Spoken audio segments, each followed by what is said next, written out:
Bueno, yo me llamo Elizabeth y yo nunca había hecho pádel hasta que hace como 3 semanas pues empecé a hacer clases con Marc.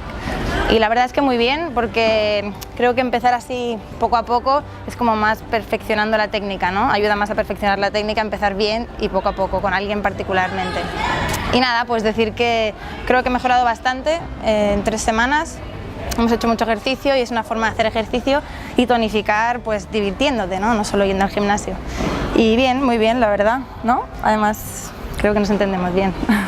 Cuando Eli llegó al club, en la primera clase, como nunca había jugado a pádel, su derecha y su revés tuvimos que trabajarlo mucho y poco a poco creo que hemos conseguido bastante que poco a poco vaya trabajando con esa derecha y con ese revés y cada vez vaya mejorando los golpes. Aún es un proceso largo, pero vamos en el buen camino y seguimos trabajando para sacarlo adelante. La intención es que un poquito más adelante ella consiga jugar ya con más soltura y sobre todo más relajada.